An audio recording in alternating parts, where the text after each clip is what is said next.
The opening of this broadcast, Andean Quagmire Years, has been delayed. Since its recording, Ecuadorian presidential candidate Fernando Villavicencio was assassinated at a campaign rally on the 9th of August.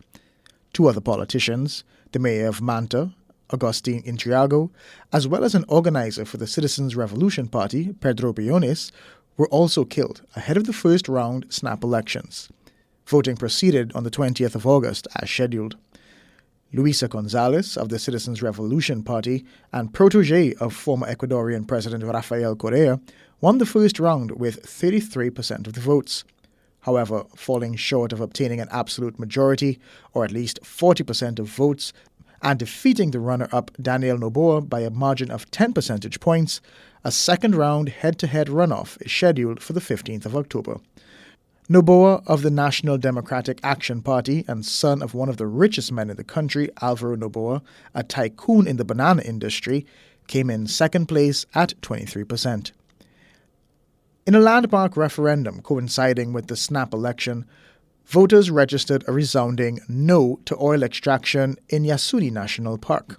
Located in the Amazon region, it's the largest protected area in Ecuador, with immense petroleum reserves beneath Yasuni land. In a statement released by the Yasunidos, the indigenous collective noted, "This is the first time a country chooses to defend life and leave petroleum underground." This podcast miniseries looks back at some of the dramatic social and political events over the past years leading up to Ecuador's 2023 snap election. Nos estamos jugando de este gobierno desastroso, nefasto. Hay que seguir trabajando en el fortalecimiento de las Fuerzas Armadas, la Policía Nacional. La capacitación en Policía Nacional, personal de Fuerzas Armadas, la cancha de Policía vóley Nacional. para jugar un eco a vóley y ahí le doy la chulla y todos tomamos un misquitullito.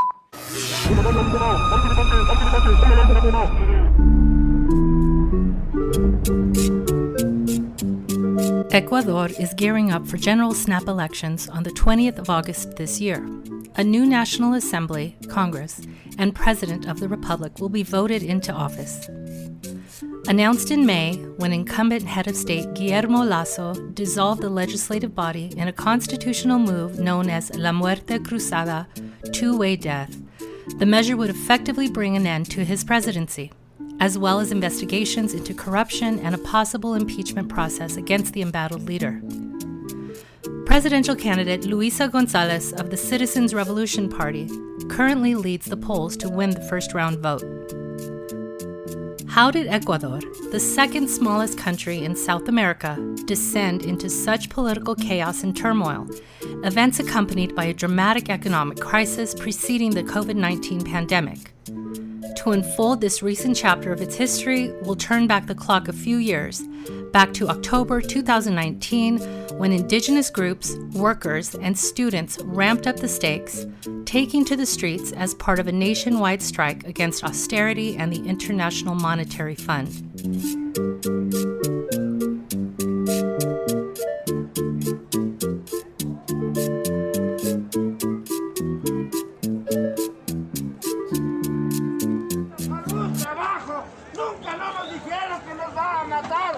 With the blood of our indigenous people and our brothers. Stop lying. They are lying. What does the press know? They say we're armed. No, we've taken to the streets to demand our rights. I'm from Tungurahua province. I've come with my family, my children. My family is prepared to struggle because of this good-for-nothing government. Brothers and sisters, let's fight until death. Until death. El gobierno no ha dado paso para nada. Mis hermanos, vamos a la lucha. Hasta el último, mis hermanos. Lucharemos hasta que... Quito, City of Spring, metropolis situated in the Andes. 2,850 meters, or approximately 9,350 feet above sea level. Capital of Ecuador, the oldest on the continent, Indo-America. Its historic center, a UNESCO World Heritage Site. Typically flocked with gringos, roaming tourists have fled the scene, dashing expeditiously back to their posh B&Bs or hotel rooms. These are the early days of October 2019, and the streets of Quito replete with anything but happy, smiley, indigenous, and working-class people.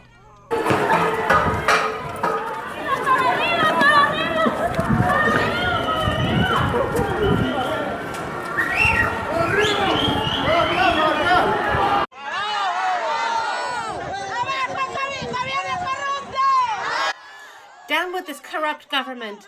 This is the people's struggle. The people's struggle. The people's struggle. The people's struggle. Down with the assassin military soldiers and policemen. Down with this corrupt government. Assassins! Faced with a fresh round of austerity measures announced by Ecuadorian President Lenín Moreno, public transport unions, taxi drivers, and other sectors of the working class have called and are now on a national strike.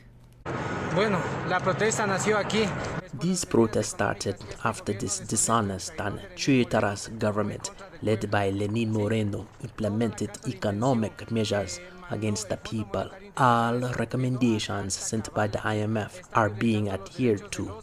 They are violating the rights of the workers. Now they have declared a curfew at 3 p.m. right here in Quito.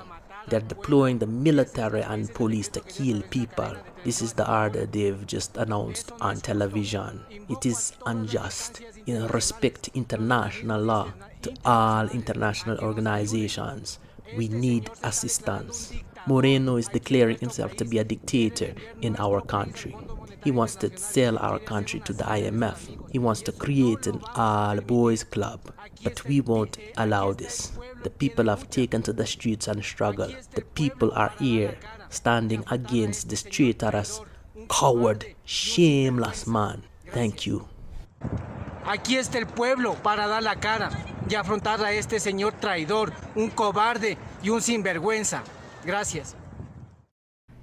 In exchange for a $4.2 billion IMF loan, the government promised wage cuts by 20%, annual vacation time slashed in half, and a mandatory day's wage paid to state coffers each month. The backbreaker, however, was a fuel subsidy cut, one that guaranteed an increase in food prices and cost of living across the board. According to the government's own figures, diesel more than doubled, increasing from $1.03 to $2.30 per gallon on Thursday, the 3rd of October. Gasoline, for its part, rose from $1.85 to $2.39. The subsequent groundswell was inevitable. Hundreds, if not thousands, converged upon the public trolley central bank transportation stop just meters from Simón Bolívar's statue at the entrance to Quito's historical center. This point serves as a divisor between the road leading to the affluent North Central from the road leading to the working class and poor Centro and Southern communities. The Quichua, Shuar, Sequoia, the full breadth of the 14 indigenous nations, including Afro-Ecuadorians, the poor and working class, they all hit the streets to express their disquiet and an end to austerity, officially dubbed Decree 883. We were just a stone's throw away from Plaza Grande in Quito's historic center, seat of Carondelet Presidential Palace, as riot police took action.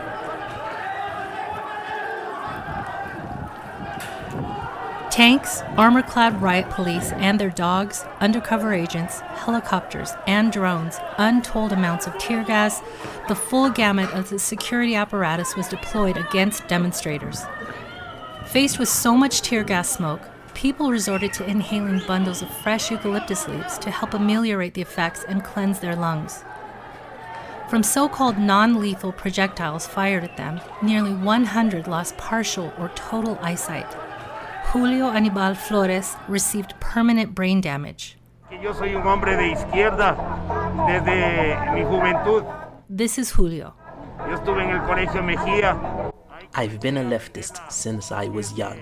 I attended Mejia High School, where I began to learn the meaning of a citizen's revolution.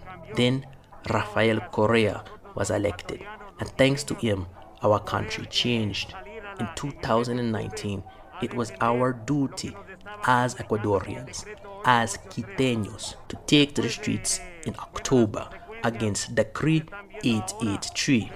But for me, the consequences are just becoming clear. A year and a half later, I have permanent brain damage from being shot. I get lost or disorientated. But my friends, this fight is to the death because it's the only fight that matters. Me pierdo, me desoriento, pero bueno, esto hay que seguirlo hasta la muerte, compañeros. As widespread mobilization continued and police repression intensified, mainstream media in Ecuador started to air programs totally unrelated to the dramatic events taking place on the streets. Journalist Alexis Moncayo. Los reporteros y las reporteras de los canales de televisión. TV journalists took to the streets in October 2019 with specific orders. Once they began reporting from the streets and people started to speak against the government, they would simply take away the microphone. The truth is, we're fed up with this government. They're liars. We oppose these unpopular measures. But don't you think that the police and the military keep you safe? Excuse me, don't you work for public media? What's your name? Excuse me? I am the one interviewing you. Right, but you keep cutting me off with other questions and don't let me make my point. And we are recording too, to check how the media is operating. We know that you're here with specific orders. Y por eso estamos grabando también para comprobar el trabajo de los medios de comunicación. Sabemos que tienen consignas específicas. Se profundiza también esa enorme división. October 2019 also deepened the divide in terms of political opinion and media coverage. On one side were political players and social leaders supporting the government, as well as mainstream media partners in crime with Moreno's administration. On the other side were small media outlets that were in the trenches, emerging from alternative spaces. They tried to report what was really happening on the streets. For example, what we saw was that TV channels were airing cartoons while small radio stations were broadcasting on Facebook Live or other digital platforms. They were there, on the ground, trying their best to broadcast what was happening with the indigenous movement protests. Estaban en el Parque El Arbolito tratando de transmitir lo que sucedía con la revuelta del movimiento indígena. Journalist Carla Salomé Coronel. Si tú tienes una línea editorial. If you're forced to follow an editorial line where they tell you what you can say or who you're allowed to interview, then you're not giving your audience one of the main tenets of journalism, which is pluralism. This means opening up your platform to all sectors, because if I only report one side of a story, how am I going to contrast my sources? If I do not allow my audiences to learn about all sides, then that's because I'm answering to a particular interest, whether it may be economic or political. This is very common in Ecuador. Que por lo general es lo que sucede aquí. And here's Andrés Durán, founder and director of the independent media house Voces. El periodismo sigue atado a grandes intereses económicos y políticos. Journalism in Ecuador is too often linked to political and economic interests.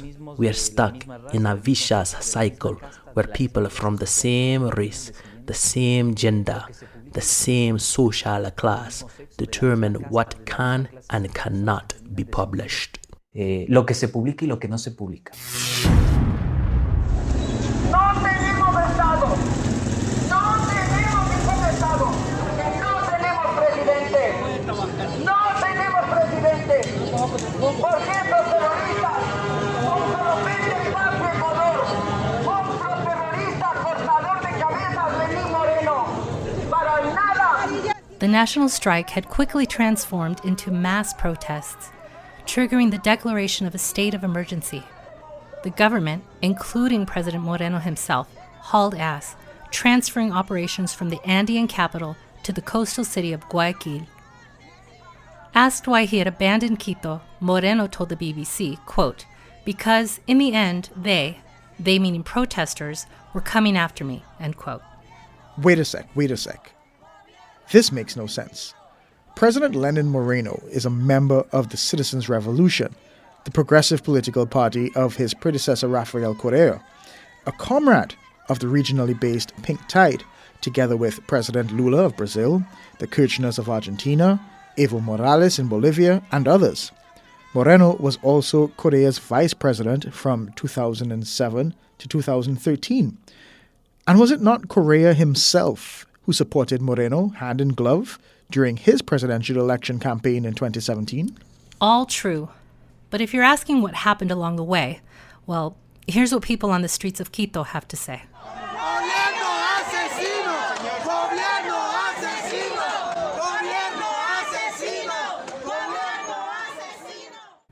According to Messias Tatamues, director of the Workers' United Front, Ecuador's government had succumbed to, quote, rewarding the big banks, the capitalists, and punishing poor Ecuadorians, end quote.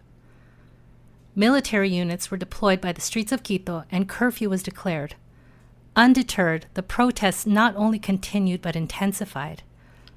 To express their disgust, communities resorted to panelazo, that is, banging pots and pans, on the 9th or 10th night of the protests.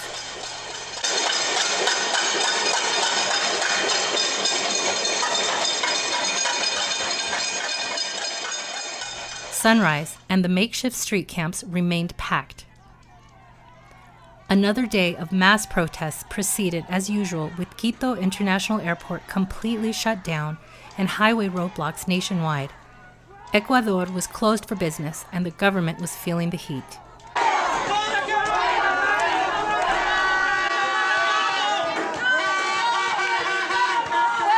With no end to the mobilization in sight, at around 10 o'clock Sunday night, October 13th, Moreno's administration announced the rescinding of Decree 883. Fireworks, panelazos of joy, and elation erupted across most of the city, particularly the historic center and South Quito. The streets leading to Casa de la Cultura swelled with people marching towards its domed stadium, a symbol of resistance, where tens of thousands of indigenous people had set up camp days earlier. Now, their leaders spoke to the crowd.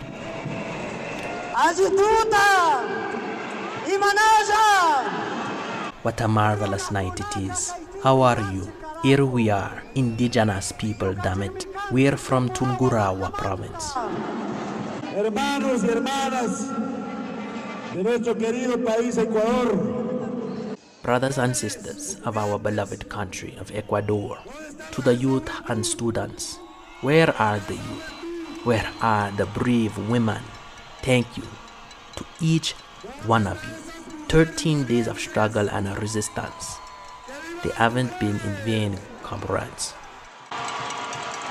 Bien. Muchas gracias a cada uno de ustedes. Estos 13 días de lucha, de resistencia, no ha sido en vano, compañeros y compañeras. What did we say? We'll sustain the struggle until Decree 883 is rescinded. Mission completed, comrades. Decreto 883. Misión cumplida, compañeros y compañeras.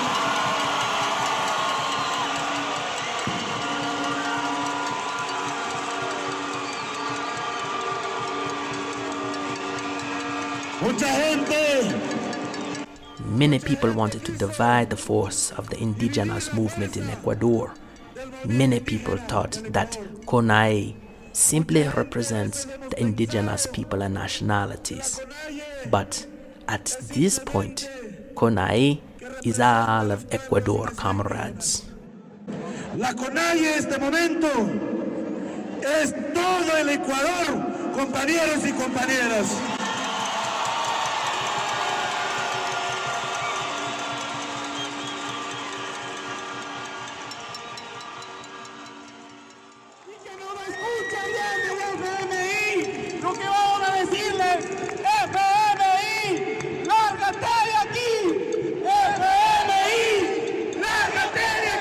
IMF, hit the road. IMF, hit the road.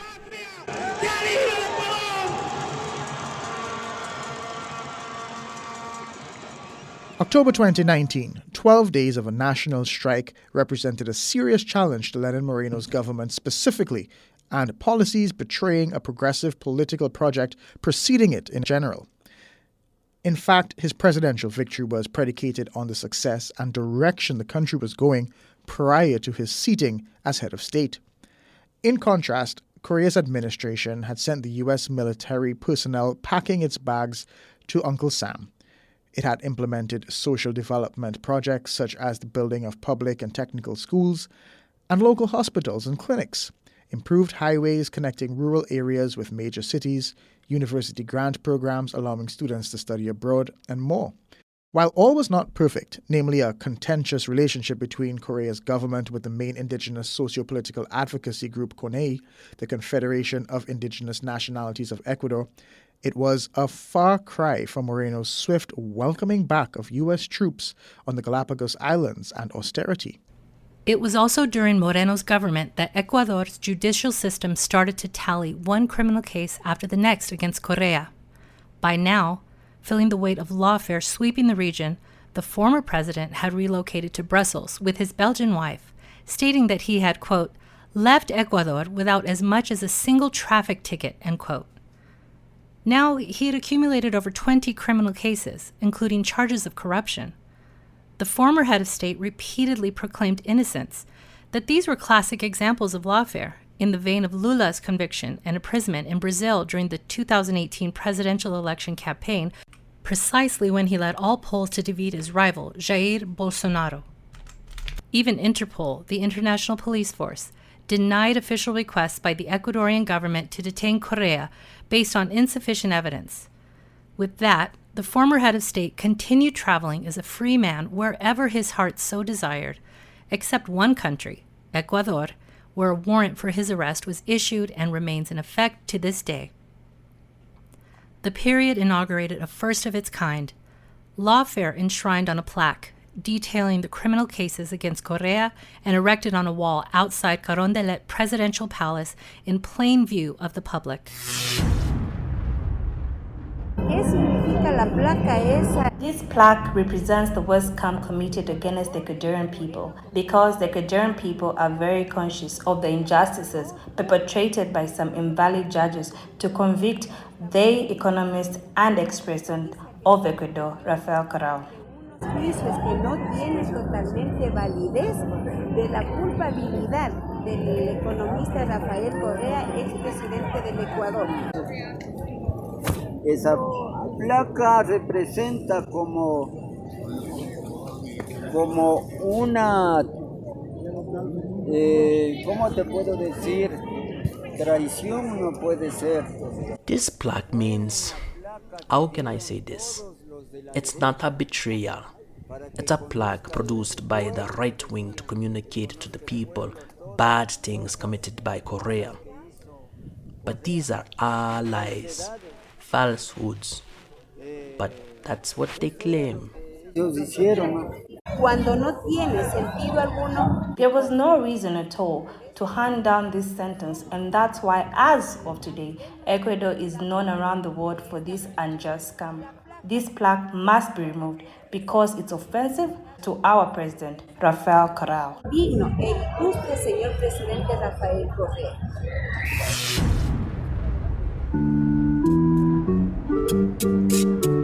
Political sails in the opposite direction had set its course. Moreno's rescinding of Decree 883 cleared the streets of mass protests, reopening the city and country and allowing the president to emerge from his Guayaquil sanctuary or bunker. However, as fate would have it, Moreno would survive to complete his presidential term in 2021, but not before implementing austerity measures, slashing the public sector budget to the tune of $4 billion in May 2020 during the height of the COVID-19 pandemic. Again, people took to the streets, but due to lockdown measures, it was a needle compared to the previous year's national strike haystack. Nevertheless, the politics of the day steamrolled ahead and his presidential term came to an end on the 24th of May 2021. Moreno peacefully handed over power to a blast from the past, former Minister of the Economy and now President-elect, Guillermo Lasso. Un saludo al pueblo ecuatoriano en este glorioso día. Greetings to the Ecuadorian people on this glorious day. Today, the 24th of May 2021, exactly 1 year away from the bicentennial of the Battle of Pichincha, the last of various deeds consecrating the independence of our nation, beginning the process of our trajectory to Republican life. Y que dieron inicio a nuestro trayecto hacia la vida republicana. Es un día de rememoración. It's a day of remembrance, but above all, it's a day of renewal for the government born today as before itself the responsibility to lead us into a new century of Ecuadorian republicanism. Today, we should examine if, after these 200 years, we've attained the Republican ideals incumbent upon us from our founding. De esos ideales republicanos que nos vieron nacer.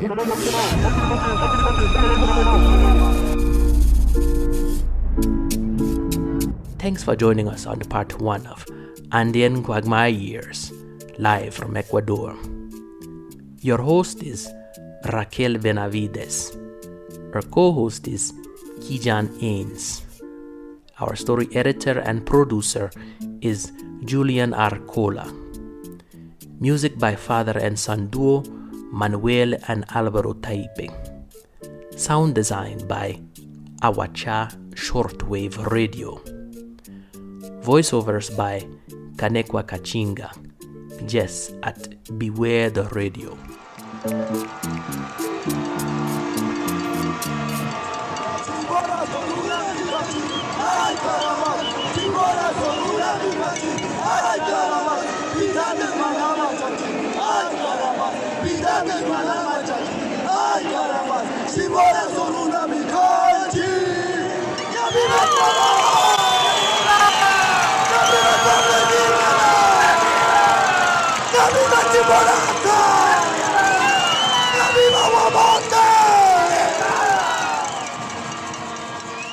Muchas gracias.